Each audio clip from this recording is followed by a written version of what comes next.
பாமக உள்ள வந்தா விசிக வெளியிடணும்னு திருமாவளவன் மீண்டும் மீண்டும் சொல்லிட்டு இருக்கிறாரு. டாக்டர் ராமதாஸ் இந்த அணிக்கு வருவதில் எங்களுக்கு உடன்பாடு இல்லை, சரியா? ஆனாலும் இறுதி முடிவை திமுக எடுக்கின்றனர். இது அன்புமணி வேற விதமா வன்னியர்கள் மத்தியில் போய் பிரச்சாரம் பண்ணி பாருங்க, எங்க ஐயா நான் சொன்னல, எங்க அப்பாவாவே இருந்தாலும் நம் சமூகத்துக்கு துரோகம் செய்தவரை நான் விட மாட்டேன்னு சபதம் போட்டுட்டு ஒரு 10 தொகுதியில போயிட்டு இருந்தாருன்னா மறுபடியும் பழைய மாதிரி காங்கிரஸை மீட்டெடுத்து நல்லா வளர்த்தெடுக்கணும்ன்ற ஒரு தேவை இருக்கு. அது அந்த புள்ளியில இருந்து தானே எல்லாரும் காங்கிரஸை வளர்த்தெடுக்கிறதுக்கு தனியா 234 இன்னும் கொஞ்சம் வளரும்ல ஜெலிஜலன்னு. ஓபிஎஸ் அவர்களுடைய நிலை எப்படிதான் இருக்கு? பரிதாபகரமா இருக்கு. தாவேகா என்டிஏவிலோ அதிமுகவுடனோ சேர்வதற்கானது கிட்டத்தட்ட முற்றுப்புள்ளி வச்சிட்டாருன்னு சொல்லலாம். கிட்டத்தட்ட வார்த்தையை சேர்த்து தான் சொல்ல பழகி கொண்டு நீங்க. நாளைக்கு விஜய் யோசிச்சு பார்த்தேன், இந்த மக்கள் விரோத திமுக விரட்டுறதுக்கு வேற வழியே இல்லை, நான் தியாகத்தோடு இந்த முடிவு எடுத்தேன்ட்டு போய் சேர்ந்தா நீங்க நான் சட்டையை பிடிச்சி இழுக்க முடியுமா இல்லை காலரை பிடிச்சி இழுக்க முடியுமா? போகாதையான்னு. எங்கள் பிள்ளைய யாரு கட்டி கொடுக்கணும்னு எங்களுக்கு தெரியும். அது ஆனா பொண்ணான்னு சொல்லலை. ஏன்னா ஆம்பளை பிள்ளைய கட்டி கொடுத்தா கொஞ்சம் வரவுதான், பொம்பளை பிள்ளைய கட்டி கொடுத்தா செலவு. அவங்க என்ன போயிட்டா உஷாரா எங்கள் குழந்தையை யாருக்கு கட்டி கொடுக்கணும்னு எங்களுக்கு தெரியும்ட்டாங்க. எங்கள் குழந்தை அவங்களுக்கு என்ன எப்போ நல்லது பண்ணணும்னு ஒரு அம்மாவா எனக்கு கடமைகள் பொறுப்பு அதிகமாக இருக்கு.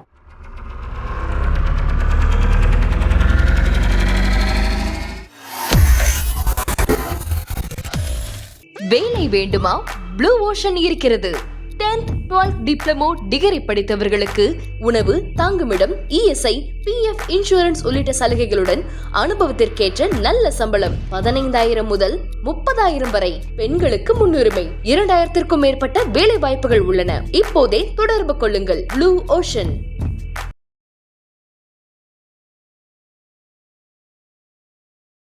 தமிழர்கள் அனைவருக்கும் அன்பு வணக்கம். இன்றைய சிறப்பு நேர்காணலில் நம்மோடு இணைந்திருக்கிறார் மூத்த பத்திரிகையாளர் திரு SP லக்ஷ்மணன் அவர்கள். அவரிடம் நடப்பு அரசியல் குறித்து விவாதிக்க இருக்கிறோம், பேசலாம். வணக்கம் சார். வணக்கம். இந்த கூட்டணி விவகாரங்கள்னு வந்துட்டா ஒரு பக்கம் என்டிஏனுடைய கூட்டணி பரபரப்பா டக்கு டக்குன்னு அடுத்தடுத்த ஆட்கள் சேர்த்தாங்க, எல்லாமே ஒரு ஒரு ஃபைனலைஸ் ஆயிட்டு இருக்கு. திமுக கூட்டணியில கூட்டணி பத்தி எந்த ஒரு இது கூட்டணியோ அந்த அவசியம் அவங்களுக்கு இல்ல சார்.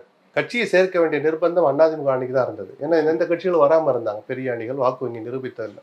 அவங்க ஆல்ரெடி செட்டில்டு. காங்கிரஸை வெளியே விடாம தடுக்கிறது மட்டும்தான் இப்போ அவங்களுக்கு ஒரே டாஸ்க்கு, சரிதானா? மற்றபடி கூப்பிட்றதுக்கு எங்க கட்சி இருக்கு? தேமுதிக மட்டும்தான் வெளியில இருக்கு, அதுக்கு வேலைகள் நடக்கிறதா 2 பேருமே பேச்சை நடத்திட்டு தான் இருக்கிறாங்க. அதுக்கு தகுந்த மாதிரி பிரேமலதா வார்த்தையில விடுறாரு, எங்க பிள்ளைய யாரு கட்டி கொடுக்கணும்னு எங்களுக்கு தெரியும். அது ஆனா பொண்ணான்னு சொல்லலை. ஏன்னா ஆம்பளை பிள்ளைய கட்டி கொடுத்தா கொஞ்சம் வரவுதான், பொம்பளை பிள்ளைய கட்டி கொடுத்தா செலவு. அவங்க என்ன போயிட்டா உஷாரா எங்கள் குழந்தையை யாருக்கு கட்டி கொடுக்கணும்னு எங்களுக்கு தெரியும்ட்டாங்க. ஸோ இன்னும் முடிவு எடுக்காம இருக்கிறாங்க. விஜய் பிரபாகரன் ஒரு வழி மேலே போய் 2 பேரும் புரிஞ்சுக்கிட்டு எங்களுக்கு அதிக தொகுதியை கொடுங்க, நாங்க கேட்கிற நியாயம் இருக்குன்னு 2 பேருக்கும் பொதுவாக வேண்டுகோள் எடுக்கிற அளவுக்கு 2 பேருடனும் அந்த கட்சி பேசிட்டு இருக்கிறாங்க. ஸோ திமுக செய்ய வேண்டிய ஒரே வேலை, மீதி வேலை தேமுதிக பத்தி முடிவெடுக்கிற மட்டும்தான். டாக்டர் ராமதாஸ் கூட விடுங்க, அது வேற கணக்கெல்லாம் வச்சிருப்பாங்க. ஏன்னா அவருக்கு அந்த பாமக பழைய பலம் இருக்குமா, அதுல அன்புமணி எவ்வளவு எடுத்துட்டு போயிருப்பாரு, ராமதாஸ் மீதி எவ்வளவு வச்சிருப்பாருன்னு ஒரு குழப்பங்கள், கேள்விகள் நிறைந்த ஒரு இதா இருக்கு அந்த முடிவு. சார், ராமதாஸ்க்கு நான் வரேன். இவங்க பிரேமலதா அவர்கள் இந்த மாதிரி காலம் தாழ்த்துறது, ஏன்னா அந்த மாநாட்டிலே அறிவிப்பேன்னு சொன்னாங்க, பட் அதுல இருந்து பின்வாங்கிறது, இது எல்லாமே அவங்க ஒரு நம்பகத்தன்மை இழந்துட்டு இருக்காங்க. அவங்க தேதி அவசரப்பட்டு சொல்லிடக்கூடாது. அப்படிலாம் நாள் இருக்கு சொல்றோம்னு சொல்லியிருந்திருக்கணும். இதெல்லாம் ஒரு பாடம் தான். பிரேமலதா கத்துட்டு இருப்பா. அதுக்காக பின் வாங்குறாங்கன்ற வார்த்தையெல்லாம் ரொம்ப அதிகமான வார்த்தை. என்ன அவசரம் இருந்துச்சு? நாளையோட முடியுதா? வேட்புமனு தாக்கல் நாளைக்கா முடியுது? என்னைக்குன்னே தெரியல. இல்ல என்ன சார் அவசரம்? அதென்ன மற்றவங்களுக்கு எல்லாம் அது பிரேமலதா மட்டும் இன்னைக்கே முடிவெடுத்தாங்க இருக்கா? காங்கிரஸ் கட்சி சொல்லிடுச்சா சார், திமுக கூட்டணியில் நாங்கள் உறுதிப்பட தொடரும் சோடங்கர் சொன்னார்ல, அதுக்கப்புறம் எங்கள் கூட்டணியுடைய பத்தி டிஸ்கஷன் பண்ணிருக்கோம், உரிய நேரத்தில் தலைமை அறிவிக்கணும் அதே சோடங்கர் சொல்றாரு. காங்கிரஸ் தன் முடிவை அறிவித்து விட்டதா? அறிவிச்சடிச்சா? தாவேகாவோடு எந்த சூழலிலும் கூட்டணி இல்லை காங்கிரஸ் சொல்லியிருக்கா? அப்ப பிரேமலதா மட்டும் நேத்தே சொல்லியிருக்கணுமே சார், ஏன் கேட்கறது தப்பு இல்லையா? அவங்களுக்கு காலம் இருக்கு சார். ஒருத்தருடைய இது யோசிச்சு பார்த்து எது நமக்கு எது நல்லது, நம்ம கட்சிக்கு எது நல்லது, அப்புறம் போனா போகுது தமிழ்நாட்டு நலனுக்கு எது நல்லதுன்னு ஒரு 3வது வார்த்தையை சேர்த்துக்கிட்டு முடிவெடுக்க டைம் இருக்குல்ல. காங்கிரஸோட நகர்வுகள் பார்க்கும்போது எப்படி சார் தெரியுது? திமுக தான் தொடருவாங்க அப்படின்னு தெரியுதா? இல்ல அநேகமா திமுக செட்டில் ஆயிடுவாங்க. அதை விட்டு அது காங்கிரஸ் ஒரு துணிச்சலான முடிவா பாக்குறதுக்கு தெரியும். சில வார்த்தையை வெளிப்படையா சொல்ல விரும்பல. அவர்கள் என்ன சொல்றது, எதிர்பார்த்த வெற்றி கிடைக்காதுன்னு நான் நாகரிகமா சொல்லி முடிக்கிறேன். எதிர்பார்க்கும் வாக்கு வாங்கலாம், வாக்கு வங்கி நிரூபிக்கிற இடத்துல காங்கிரஸ் இருக்கு. இத்தனை வருஷத்து கட்சி. விஜய்க்கு அந்த நிர்பந்தம் இருக்கு. உங்களுக்கு என்ன இருக்கு? நீங்க ஜெயிச்சு காட்டுறதுதான் உங்க இலக்கா இருக்கணும். நாங்க ஓட்டு வாங்கி காட்டுறோம்னு சவால் விடுற இடத்துல காங்கிரஸ் கிடையாது. அப்படிப்பட்ட கட்சியும் இல்லை.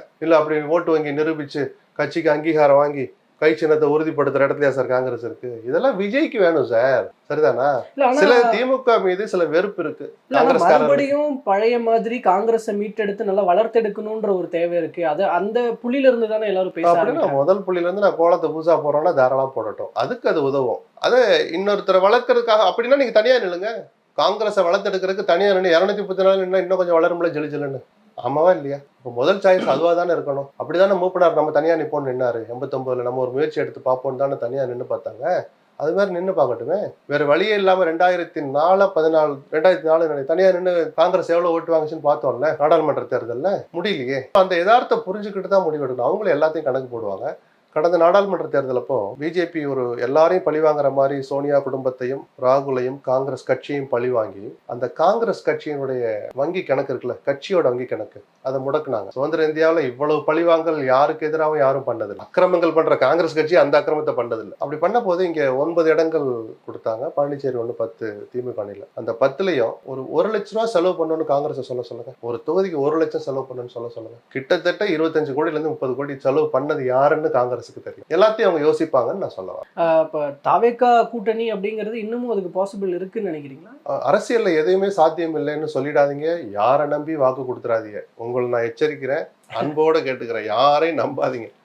அரசியல்ல எதுவும் நடக்கும் சார், வாய்ப்பு குறைவுன்னு சொல்றோம். தாவேகா என்டிஏவிலோ அண்ணா திமுகவுடனோ சேர்வதற்கான கிட்டத்தட்ட முற்றுப்புள்ளி வச்சிட்டாருன்னு சொல்லலாம். கிட்டத்தட்ட வார்த்தையை சேர்த்து தான் சொல்ல பழகி கொண்டு நீங்க. நாளைக்கு விஜய் யோசிச்சு பார்த்தேன், இந்த மக்கள் விரோத திமுக விரட்டுறதுக்கு வேற வழியே இல்லை, நான் தியாகத்தோடு இந்த முடிவு எடுத்தேன்ட்டு போய் சேர்ந்தா நீங்க நான் சட்டையை பிடிச்சி இழுக்க முடியுமா, இல்ல காலரை பிடிச்சி இழுக்க முடியுமா? போகாதையான்னு. அப்ப வேற சில வசனங்கள் அதனால வாய்ப்பு குறைவு. அதே போல காங்கிரஸ் தாவேகாவுடன் போவதற்கான வாய்ப்பு குறைஞ்சிருக்குன்னு நம்ம எடுத்துக்கலாம். ஏன்னா இங்க இருந்து போன எம்எல்ஏக்கள் எம்பிக்கள் போய் கருத்து சொன்னாங்க இல்லையா, ஒரு எம்பி ஒரு எம்எல்ஏவை தவிர மீது அத்தனை எம்பியும் அத்தனை எம்எல்ஏவும் திமுகவோட இருக்கலாம்னு தான் சொல்லியிருக்கிறாங்க. கூடுதலா இடங்கள் கேட்போம்னு நியாயமான கோரிக்கையை சொல்லிட்டு வந்திருக்கிறாங்க. அந்த பேச்சுவார்த்தை எவ்வளவு தூரம் போகுதுன்னு பார்க்கணும். ராமதாஸ் பத்தி பேசும்போது சார், அது ராமதாஸ் உள்ள வந்தா விசிகா வெளியேறிடும் அப்படின்ற ஒரு பாமக உள்ள வந்தா விசிகா வெளியேறிடும் திருமாவளவன் மீண்டும் மீண்டும் சொல்லிட்டு இருக்கிறாரு. அப்படி சொல்லல, அவர் சொன்ன வார்த்தையை தெளிவா சொல்லுவோம். டாக்டர் ராமதாஸ் இந்த அணிக்கு வருவதில் எங்களுக்கு உடன்பாடு இல்லை, சரியா?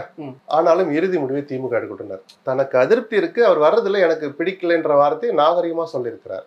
இப்போ 2 விஷயம் நடக்கும். ஒன்று, திருமாவளவனை கன்வின்ஸ் பண்ணி ராமதாஸை கூப்பிடுவார் ஸ்டாலின். இல்லை அவருக்காக இவரை பகைச்சிக்க வேண்டாம், அவர்கிட்ட எத்தனை இருக்கோ கையை மூடி வச்சிருக்கிறார் ராமதாஸ், அவர்கிட்ட எத்தனை சதவீதம் ஓட்டு இருக்கு எவ்வளோ கிடைக்கும் தெரியாது, ஏன்னா கட்சி உடஞ்சி போயிருக்கு. அவர் பாட்டுக்கு எத்தனை தொகுதினா கொடுக்குறதுக்கு இடமும் இல்லை. ஒரு 3ன்னா கூட செட்டில் பண்ணலாம். அந்த 3, 5 கொடுக்குறது கூட திருமாவளவனை கன்வின்ஸ் பண்ணாமல் கொடுத்தீங்கன்னா சரி வராது. சரி, அவர் வந்துட்டா தலித்துகள் வாக்கு இருக்குமா, போடுவாங்களா போட மாட்டாளா குழப்பம் இருக்கும். இல்லை டாக்டர் ராமதாஸ் தனியாக நிற்க வைப்போம், கொஞ்சம் உதவி பண்ணிக்கலாம் அப்படின்னா அன்புமணி எதுக்குறதுன்னா ரொம்ப குஷியோடு இறங்குவார் டாக்டர். அப்படியும் கூட நடக்கலாம். அதனால திருமாவளவன் தன் கருத்தை தன் உணர்வை சொல்லி இருக்கிறாருன்னு எடுத்துக்கலாம். அவர் வந்தா நான் வெளியேறிடுவேன்னு அவர் எங்கேயுமே சொல்லல. சார், பாமக இருக்கும் இடத்தில் விசிகா இருக்காது, பாமக பாஜக அந்த வார்த்தையை அவர் பயன்படுத்தலன்னு எடுத்த முடிவு அதுல பின்வாங்கவே. நாங்க அவர் வர்றதை விரும்பலைன்னு சொல்லிட்டாங்கல்ல, அதுல எல்லாமே அர்த்தம் அடங்கியிருக்குன்னு சொன்னேன். அவர் சொல்லாத வார்த்தைன்னு தான் நான் சொல்ல வந்தேன். அப்ப ஏற்கனவே சொன்னது அதே நிலைப்பாட்டில் இருக்கிறோம், அதை இப்ப பெருசா கன்சிடர் பண்ணக்கூடாது. அப்போ நான் அப்படி சொல்லலையே, அவர் என்ன வார்த்தையை பயன்படுத்துறாருன்னு நான் சொன்னேன். வாக்கு வங்கிக்கு வரேங்க சார். ஒருவேளை அது நடக்கும் பட்சத்துல வாக்கு வங்கி எப்படி பிரதிபலிக்கும்? எது நடக்கும் பட்சத்துல? ராமதாஸ் உள்ள ஒரு பட்சத்துல. ஏன்னா அதை நீங்க கணிக்க முடியாது. 2 விஷயம் சார். 2011 ஏற்கனவே இந்த அணியில இருந்தவங்க தான் அவங்க. திமுக அணியில டாக்டர் ராமதாஸ் விடுதலை சிறுத்தைகளும் ஒன்னா இருந்தாங்க. சமூக நல்லிணக்கம்லாம் கலைஞருக்கு ஒரு சொன்னார், இல்ல உண்மையும் கூட. அப்படி ஏதோ சில தனிப்பட்ட காரணங்களுக்காக சாதிய மனசுல வச்சுக்கிட்டு மோதிக்கிட்டு இருந்த 2 சமூகங்கள் அந்த தலைவர்கள் ஒரு மேடையில் இருக்கிற போது அந்த குறைஞ்சபட்சம் அந்த மோதல் உணர்வு பாதியா குறையும். தேர்தல் வெற்றி தொழிலா விடுங்க, இந்த சமூகத்துக்கு செஞ்ச நல்ல காரியம் திமுக கூட்டணி அன்னைக்கு பண்ணது, அதுக்கு ராமதாசும் திருமாவளவனும் காட்டிய பெருந்தன்மை அதை விட பாராட்டுக்குரியது. இப்போ அதே மாதிரி இன்னொரு முயற்சி எடுக்கலாம் இவர் சொல்லலாம், அது கை கொடுக்கவும் செய்யலாம். இல்ல இத அன்புமணி வேற விதமா வன்னியர்கள் மத்தியில் போய் பிரச்சாரம் பண்ணி பாருங்க, எங்க ஐயா நான் சொன்னல, எங்க அப்பாவாவே இருந்தாலும் நம் சமூகத்துக்கு துரோகம் செய்தவரை நான் விட மாட்டேன்னு சபதம் போட்டுட்டு ஒரு 10 தொகுதியில போயிட்டு இருந்தாருன்னா அது நல்லதில்லை. வெற்றி அரசியலுக்காக, தேர்தல் வெற்றி அரசியலுக்காக இந்த சில்மிஷங்களை செய்ய அரசியல்வாதிகள் தயங்கவே மாட்டாங்க. அதனால இப்ப என்ன நடக்கும், எவ்வளவு ஓட்டு யாருக்கு சார் போகும், அதுக்கெல்லாம் அளக்குறதுக்கு மெஷின்லாம் என்ன கண்டுபிடிக்கல. யாராவது கண்டுபிடிச்சு கொண்டு வந்தா தூக்கி உடைச்சு போடுங்க. அதுதானே ஃபார்முலா கிடையாது, மெஷினும் கிடையாது. ஓரளவு யூகம் பண்ணலாம். தேர்தல் முடிஞ்ச பிறகு அதை விட கொஞ்சம் அதிகமா கணிக்கலாமே தவிர இதனாலதான் இது நடந்துச்சு, இதனாலதான் இவ்வளவு போச்சு இவ்வளவு வந்துச்சுன்னு சொல்றதுக்கு எந்த ஃபார்முலாவும் அரசியல் களத்தில் கிடையாது கிடையாது கிடையாது. ஓகே, நிறைவா ஒரு விஷயம் சார், ஓபிஎஸ் அவர்களினுடைய நிலை எப்படிதான் இருக்குன்னு நினைக்கிறேன்? பரிதாபகரமா இருக்கு. என்ன இருந்தாலும் அவர் மதிக்க தகுந்த நபர் தான். 1000 வருஷம் அவர் மேலே இருந்தால் கூட அவர் இன்னைக்கு தனியாக நிற்கிறாருன்னு எல்லாரும் சொல்கிறாங்க. ஒரு வகையில் நிஜம்தான். ஆனால் அந்த தனிநபரை மதிக்கிற சமுதாய மக்கள் இருக்கிறாங்க. அதனால தான் ஓபிஎஸ் என்ன பண்ணுவாருங்கிற கேள்வி இன்னும் தேர்தல் கலந்து ஒழிச்சுக்கிட்டே இருக்கு. அப்போ என்ன முடிவு செய்யறாங்க? வாய்ப்புகள் குறைஞ்சிக்கிட்டே வருது அவருக்கு. எடப்பாடி மனசு வைக்காம அவர் என்டிஏக்குள்ள வர முடியாது. ஒன்று, திமுக பக்கம் போய் சேர்ந்தாருன்னா அவருடைய அதிமுக அரசியல் அதோட முடிவுக்கு வந்துடும். நான் மரணம் அடைந்தால் என் மீது இரட்டை இலை கூடிய போத்துங்கள்லாம் அவர் சில நெருக்கமானவங்கிட்ட சொல்லியிருக்கிறார். அது சாத்தியமா? இப்படி பல நெருக்கடி எந்த முடிவு எடுத்தாலும் இருக்கு. தினகரனுக்கு இருந்து அதே நெருக்கடி தான். அதுல எது குறைஞ்சபட்ச நெகட்டிவ் கொடுக்கும், விமர்சனங்கள் வரும்னு பார்த்து ஒரு முடிவுக்கு தினகரன் வந்த மாதிரி ஓபிஎஸ் ஒரு முடிவு எடுக்கட்டும். அப்புறம் நம்ம இம்பாக்ட பேசுவோம். இப்ப திமுக பத்தின பார்வை மாறி இருக்கிறது, முதல்வர் அவர்களோட நெருக்கம் காட்டுறது, இதெல்லாம் திமுகக்குள்ள வருவாரு அப்படின்னு எடுத்துக்க திருப்பி கூடாது. சொல்றேன், அரசியல்வாதிகளை நம்பாதீங்க. அது நான் நேற்று பேசுனது அப்படின்ட்டு இன்னைக்கு 5 மணிக்கு ஒரு பிரஸ் மீட் வச்சு ஓபிஎஸ் இன்னொரு பேஜ் பேசுவார். உதாரணத்துக்கு ஓபிஎஸ் சொல்றேன், எல்லா அரசியல்வாதிகளுக்கும் இது பிறந்தோம். சரி, இவ்வளவு தூரம் பேசுனீங்களே, காங்கிரஸ் நாளைக்கு போய் செட்டில் ஆயிட்டு போய் உட்காந்தாங்கன்னா எந்த மூஞ்சி வச்சு அறிவாலயத்துல போவாங்கன்னு கேள்வி வருமா வராதா? ஆனால் அதே மூஞ்சியை வச்சுட்டு அவங்க வந்து நிற்பாங்க. அதே முகத்தை வச்சுக்கிட்டு இவங்களும் போய் வேலை செய்வாங்க. அதுதான் அரசியல். பழகிக்கங்க. பொறுத்திருந்து பார்ப்போம் சார் என்ன நடக்குது அப்படிங்கிறத. பல்வேறு கருத்துக்களையும் தகவல்களையும் பகிர்ந்து கொண்டு மிக்க ரொம்ப நன்றி சார். நன்றி.